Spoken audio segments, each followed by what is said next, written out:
Is Islamic fundamentalism the fault of the West? That's a question that a lot of people, particularly on the far left, tend to think about when they address any question that goes on around the world. Is how is it our fault? How can we blame ourselves? How can we blame America or Western civilization?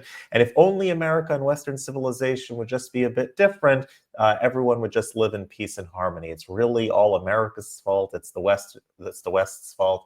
And so forth. So check out this clip where Ben Shapiro is asked about this particular idea, and there's a back and forth exchange regarding what's going on in the Middle East. Check this out. I just wanted to say that obviously Hamas is evil and bad. Like I don't support religious extremism in or fundamentalism in any. Don't laugh at me. Thank you, but. Religious extremism or fundamentalism in any form. However, to me, what I'm just really confused on is why you don't support the citizens of the people living in Gaza and the West Bank, why you don't support them being able to also live inside of Israel. Why don't I support them being able to live inside of Israel? Because they would immediately vote to destroy the state of Israel and interpolate another terrorist group like Hamas or the Palestinian Authority, endangering every Jew in the region. Everyone knows this. A single state is not a solution. It would endanger every Jewish life in the region. This is why Israel has pursued a two-state solution. It's why the international community wants a two-state solution.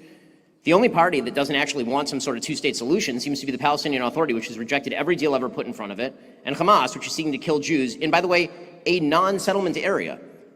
That's not even an area that's controversial. That is not even a disputed area where they were murdering Jews. That was just outside the Gaza Strip. That's been Israeli territory since 1947-48. But historically speaking, okay. Let me ask you a quick counter question. America is a country of 330 million people.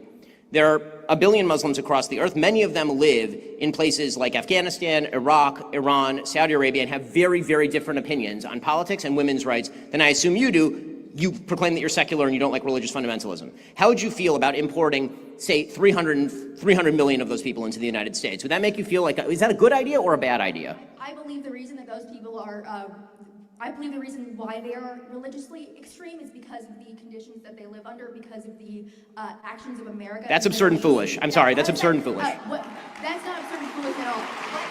Okay. Yeah, and the reason that's absurd and foolish is because religious fundamentalism in the Islamic world did not begin in the year 1948. To pretend otherwise is to ignore literally all of Middle Eastern history.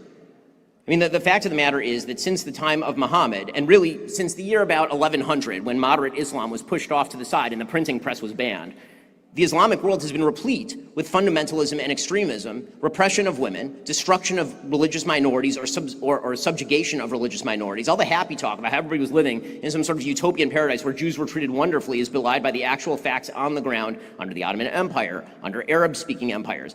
Again, this idea that religious fundamentalism is driven by the West is honestly, it's so narcissistic on the part of Westerners to believe that the only reason that religious Muslims believe what religious Muslims believe is because of us. I promise you, religious Muslims don't believe what they believe because of you. They believe what they believe because of what they believe. And it's a soft bigotry of low expectations to pretend that radical Muslims don't have opinions of their own. It must simply be driven by their lack of material success. That is not how the world works. People don't all think like you. It's okay, no, let her respond, please. That's fine. Obviously not everyone thinks like I do. However, when you are put into a situation where you, when people are backed into a corner and they don't and have proper conditions to live under, they're way more likely to resort to religious fundamentalism. They're way more likely to resort to extremism in general. I don't disagree with that, but I will deny that that's the West's fault. Hamas is in terms of like just the other neighboring Arab countries, I don't think continual war and in the Middle East and all the stuff that America did in the Middle East, which I'm sure you have criticisms of. I don't think that that really helped get rid of the influence of groups like ISIS or Al Qaeda. Because that just... Well, I mean, it certainly helped get rid of some of influence of ISIS because we killed a huge number of them. But again, the notion that ISIS and Al-Qaeda and all terrorism is to blame on the West ignores all of Islamic history and the history of the region. It ignores the fact that there were Islamic invasions of Europe back in the 1300s. Again, this sort of ignorance of history that is rooted in the idea that all the forces you see today must be the result of things that America is doing or the West is doing. I don't see any evidence for that. The times, by the way, when the Arab Street has risen up, they promptly replaced more moderate dictators with things like the Muslim Brotherhood, which is exactly what happened during the so-called Arab Spring when they took over for Mohammed Morsi and promptly put in place the Muslim Brotherhood. You can keep blaming economics until the cows come home. You know what the solution to that would be, by the way? I have a solution for this. If what you're saying is right, I have a solution for this. Here's the solution. In 2005, Israel withdrew from the Gaza Strip. The Gaza Strip is an area that is less population dense than both Singapore and Hong Kong. Hundreds of millions, nay, billions of dollars flowed into the Gaza Strip. If people there, and Hamas in particular, really wanted to develop the lives of their citizens and make them better, they could have, and they should. And yet I see very little demand for that. At a certain point, people are going to have to take responsibility for their own actions and stop blaming America and the West for making shitty decisions. I appreciate it. Unfortunately, that is the case, that many times people project their own worldview, and they believe that everyone in the world does believe in the way that they do, that life and liberty have the same value that we hold it true in America and in the West abroad.